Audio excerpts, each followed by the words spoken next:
Hello friends, இன்றைக்கி நம்ம பார்க்க போகிறது ஜாப்பனீஸ் அனிமி சீரீஸான டாக்டர் ஸ்டோன் சீசன் 1 எபிசோட் 17 தான் இன்னைக்குள்ள வீடியோவில் பார்க்க போகிறோம். உங்களுக்கு இந்த வீடியோ பிடிச்சிருந்தது அப்படின்னா லைக் பண்ணிட்டு அப்படி மறக்காமல் நம்ம சேனலை சப்ஸ்கிரைப் பண்ணிடுங்க. இந்த எபிசோடுக்கு அப்புறத்துல இருந்தால் கிங்டம் ஆஃப் சயின்ஸோட போராட்டங்களே ஆரம்பிக்கும். கதையும் ரொம்பவும் இன்ட்ரெஸ்டிங்காக போக ஆரம்பிக்கும். சரி வாங்க நம்ம வளவலன்னு பேசாமல் இன்னைக்குள்ள கதைக்குள்ளே போகலாம். இன்றைக்கி நம்ம பார்க்க போகிறது doctor Stone season 1 episode 17. Guys எல்லாரும் வெளியே பாருங்க அப்படின்னு நிஷிமியா சொல்கிறான். எர்த்தை சுற்றியுமே அந்த கிரீன் லைட் கவர் பண்ணுது. பூமியில் இருக்கிற எல்லாருமே அந்த டைம் தான் கல்லா மாறுறாங்க. எல்லாருமே ஐயோ எனக்கு என்னாச்சு, என்னால அசைய முடியலன்னு யோசிச்சுட்டு இருக்காங்க. அண்ட் இதுல நம்ம ஹீரோ செங்கோவும் இன்டர்நெட்ல பார்த்த பேர்ட் மாதிரியே இப்ப நானும் பெட்ரிஃபிகேஷன் ஆயிட்டேன். எங்க இருந்து ஆரம்பிச்சதுன்னு கண்டுபிடிக்கிறதுக்கு இன்டர்நெட் போஸ்டோட டைமிங், அதுல கடைசியா எந்த இடத்துல இருந்து ஆரம்பிச்சதுன்னு பார்த்து எந்த இடத்துல ஃபர்ஸ்ட் போஸ்ட் பண்றது ஸ்டாப் ஆச்சு அப்படின்னு ரிவர்ஸ்ல சர்ச் பண்ணி பார்க்கணும் அப்படின்னு பியாக்கியாவும் நம்ம ஹீரோவை சேமா திங்க் பண்றாங்க. பாவு நீங்க உண்மையிலேயே ஜீனியஸ் லெல்லியன்னு சொல்லவும் இது என் பையனோட ஐடியா தான் அப்படின்னு பியாக்கியா ட்ராக் பண்ணி சவுத் அமெரிக்கால தான் எல்லாம் ஸ்டார்ட் ஆயிருக்குங்கிறத கண்டுபிடிக்கிறான். நான் முதல்ல கீழே போய் என்ன இருக்குன்னு பார்க்க போறேன். ஒருவேளை நான் இடத்துக்கு போனதுக்கு அப்புறம் பெட்ரிஃபிகேஷன் ஆகலன்னா மத்தவங்களும் வந்துடலாம்ல அப்படின்னு பியாக்கியா சொல்றான். ஓல்ட் மேன் இது உங்களுக்குன்னு டாஸ்க் இல்ல அப்படின்னு நிஷிமியா வந்து பியாக்கியாவை வயிற்றுலயே குத்தி உங்களுக்கு ஃபேமிலி இருக்கு, உங்களுக்கு ஒரு பையன் இருக்கான், எனக்கு தான் யாருமே கிடையாது, சோ இந்த மாதிரி வேலை எல்லாம் எனக்கானது தான், நான் போறேன் அப்படின்னு சொல்லி ஷிமியாவும் மொத்தமே 2 ஸ்பேஸ் ஷட்டில் தான் இருக்கு, அதுல 3 பேரா தான் போக முடியும். சோ லில்லியன் அண்ட் கேனி அவங்க கூட போறாங்க.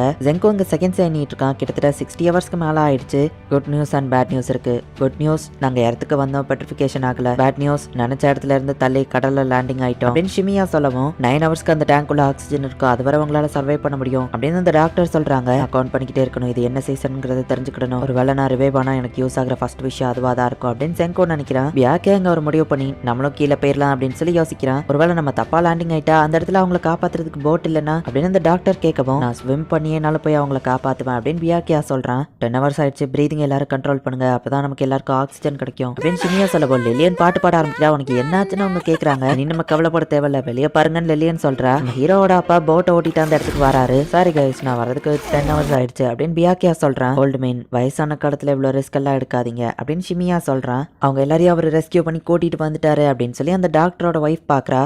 சவுத் அமெரிக்கால தான் பெட்ரிஃபிகேஷன் ஆரம்பிச்சது. ஸோ அது பக்கத்தில் இருக்கிற ஒரு ஐலாண்டில் இவங்க லேண்ட் ஆயிருக்காங்க. ஒரு மனுஷன் அங்கே நிற்கிற மாதிரி இருக்கேன்னு போய் பார்த்தா அவனும் கல்லா தான் இருக்கிறான். தீய பற்ற வைக்கிறதுக்கு இன்னும் நிறைய உட்ஸை எடுத்துட்டு வாங்க அப்படின்னு சொல்லி அந்த டாக்டர் ஒய்ஃப் சொல்றா. ஷிமியாவும் கேனியும் போறாங்க. கேனி சோகமா உட்காந்துருக்கிறத ஷிமியா நோட் பண்றான். நம்ம எல்லாருக்கும் ஒரு சர்வைவிங் பேக் நான் கண்டுபிடிச்சிட்டேன், இதுல நிறைய டோல்ஸ் இருக்கு அப்படின்னு பியாக்கியா கொண்டு வந்திருக்கேன். அப்படி என்ன பண்ணு கேட்கவும் நான் பக்கத்துல ஒரு ஃபார்மை பார்த்தேன், ஸோ சாப்பாடுக்கு கவலை இல்லைன்னு கேனி சொல்றா. கேனி கூட ஷிமியா சேர்ந்துட்டு சாப்பாடு எடுக்க இவங்க போறாங்க. இப்போ அப்படியே 3 வருஷம் கழிச்சு காமிக்கிறாங்க. அந்த டாக்டர்ஸ் 2 பேருக்கு குழந்தைங்க எல்லாம் பிறந்துச்சு. கேனியோ ஷிமியாவும் மேரேஜ் பண்ணிக்கிட்டாங்க. இந்த செலிப்ரேஷன்லாம் அவசியமா, நம்ம உயிரோட இருக்கிறதே பெரிய விஷயம் அப்படின்னு ஷிமியா சொல்லவும் ஹியூமனிட்டி இப்படி இருக்க கண்டிஷன்ல ஃபன் தான் நமக்கு இப்ப சர்வை பண்ண அவசியம் அப்படின்னு பியாக்கியா சொல்றான். ஓகே நான் வேணா பாட்டு பாடுறேன் அப்படின்னு லில்லியன் சொல்றா.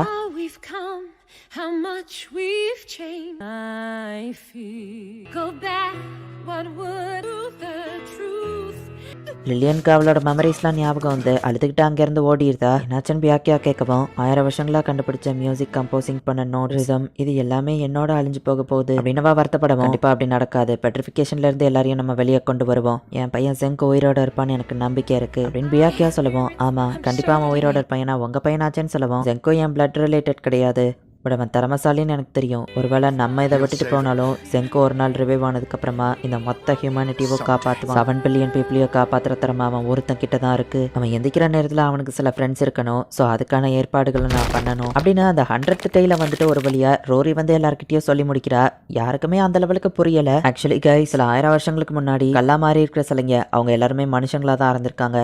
செங்கோட அப்பாவோட சேர்த்து அந்த 6 பேர் ஸ்பேஸ்ல இருந்ததுனால அவங்க கல்லாகல அப்படின்னு குரோம் அவங்களுக்கு எக்ஸ்பிளைன் பண்றான். இப்போ நம்ம எல்லாருமே செங்கோட பிளட் ரிலேட்டடான கொஹாக்கோ கேட்கவும் லீகலி அவர் எனக்கு அப்பா, பட் நாங்க ரத்த சம்பந்தம் கிடையாது அப்படின்னு செங்கோ சொல்லவும் வில்லேஜ் சீஃப் எங்க கூட வந்து என்ஜாய் பண்ணுங்க அப்படின்னு சொல்லி எல்லாருமே கூப்பிடுறாங்க. நம்ம எல்லாரும் சேர்ந்து என்ஜாய் பண்ணலாம் அப்படின்னு ரோரி சொல்றா. ரோமுக்கு அள்ளி ட்ரிங்க்ஸை ஊத்துறாங்க. காசகி 6 பேக் காமிக்கவும் மேக்மா ஷாக் ஆகுறான். வில்லேஜ் சீஃபும் என்ஜாய் பண்ணிட்டு இருக்காரு. வில்லேஜ்ல எல்லாரும் சேர்ந்து ஒன்னா ஹாப்பியா இருந்தே ரொம்ப நாள் ஆச்சுல அப்படின்னு கொஹாக்கோ பாக்குறா. நம்ம காட்டியோட்டில தான் இருக்கணும் ஒழுங்காவா அப்படின்னு சொல்லி ஜீன்றா எழுத்துட்டு போறான். நீ ஒன்னும் வெளியால இல்ல, நீயும் வந்து என்ஜாய் பண்ணுவான்னு என்ன கூப்பிடுறாங்க. செலிப்ரேஷனே புது வில்லேஜ் சீஃப்க்கு தான், அவர் எங்க அப்படின்னு சொல்லி ஒருத்தன் தேடுறான். நம்ம ஹீரோவை தனியா ரோரி ஒரு இடத்துக்கு கூட்டிட்டு போறா. அந்த 100 டெய்ல உனக்கு ஒரு மெசேஜும் இருக்கு அப்படின்னு ரோரி சொல்லவும் நான் எதிர்பார்த்தது தான் அப்படின்னு செங்கோ சொல்றான். எல்லாரும் முன்னாடியும் சொல்ல வேணாம்னு நினைச்சேன் அப்படின்னு ரோரி கண்டினியூ பண்றா. கேனிக்கு வந்து ரொம்பவே உடம்பு சரியில்லாம ஆகுது. நாங்க வேணா மெயின் ஐலாண்டுக்கு போய் மெடிசன்ஸ் எடுத்துட்டு வராங்க, திரும்ப வரலன்னா எங்களை தேடி வராதிங்க அப்படின்னு டாக்டர்ஸ் போறாங்க. அவங்க குழந்தைங்களை இங்கே தான் விட்டுட்டு போறாங்க. கோனி இறந்து போயிருதா, இது ஜஸ்ட் ஒரு நிமோனியா, அதை எங்களால ட்ரீட்மெண்ட் கொடுக்க முடியலையே, சாதாரண நிமோனியா, அதனால இவ செத்துட்டா அப்படின்னு சொல்லி ஷிமியா ரொம்பவே வருத்தப்பட்டு இருக்கான். கடைசியில பார்த்தா இப்ப அவனுக்கும் நிமோனியா இருக்கு. சாதாரண வியாதியில இருந்து கூட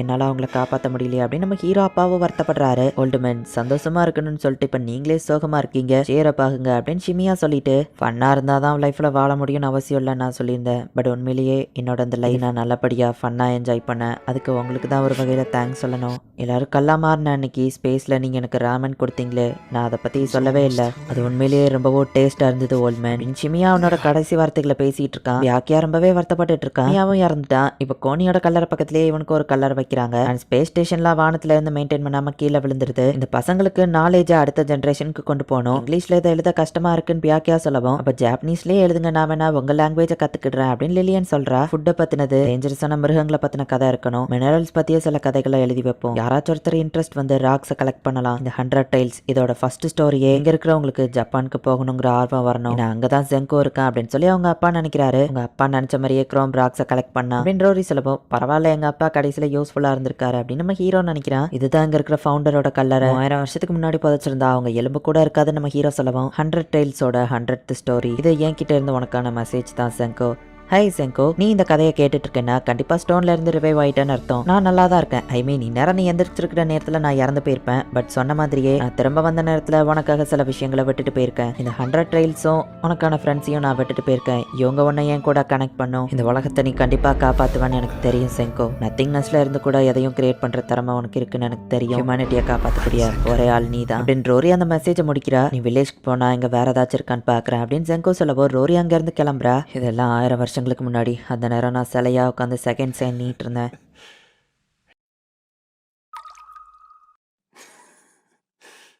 நீங்க எனக்கு விட்டுட்டு போன கிஃப்ட் இல்லாம நான் என்ன பண்ணிருப்பேன்னு தெரியாது. ரொம்ப தேங்க்ஸ் டாட் அப்படின்னு நம்ம ஹீரோ நினைக்கிறான். நான் இங்க வந்ததே உங்களுக்கு ஒரு மெசேஜ் கொடுக்குதா அப்படின்னு கென் சொல்லவும், என்ன விஷயம் செங்கோ கேட்கிறான். அவங்க வந்துட்டு இருக்காங்க, சுகாசாவோட ஆர்மி அப்படின்னு கென் சொல்லவும், டம் ஆஃப் சயின்ஸ் யாருன்னு காட்டுவோம் அப்படின்னு நம்ம ஹீரோ சொல்றான். இந்த இடத்துலயே இந்த எபிசோட் முடியுது. ஸோ இப்போ தான் நம்ம ஹீரோ அந்த வில்லேஜ் சீஃபா இருக்கா. அன்னைக்கு நைட்டே பார்த்தா சுகாசாவோட ஆர்மியை அட்டாக் பண்ண வரப்போறாங்க அப்படின்னு சொல்லி கென் சொல்றான். செங்கோட அப்பா ஒன்னும் சும்மா போகல, நம்ம ஹீரோக்கு ஒரு மெசேஜா கொடுக்குற மாதிரி இந்த 100 டைல்ஸ் 3700 வருஷம் கழிச்சும் நம்ம ஹீரோக்கு ரீச் பண்ற மாதிரி ஒரு மெசேஜா விட்டுட்டு போயிருக்காரு. இப்போ சுகாசாவோட ஆர்மியை அட்டாக் பண்ண வந்துட்டு இருக்காங்கன்னு கென் சொல்றான். என்ன நடக்க போகுது நெக்ஸ்ட் எபிசோட் பார்த்து தெரிஞ்சுக்கோங்க. அண்ட் உங்களுக்கு இந்த வீடியோ பிடிச்சிருந்தது அப்படின்னா லைக் பண்ணிட்டு அப்படி மறக்காம நம்ம சேனலை சப்ஸ்கிரைப் பண்ணிருங்க. தேங்க்யூ ஃபார் வாட்சிங். Bye guys. நெக்ஸ்ட் எபிசோட்ல மீட் பண்ணலாம்.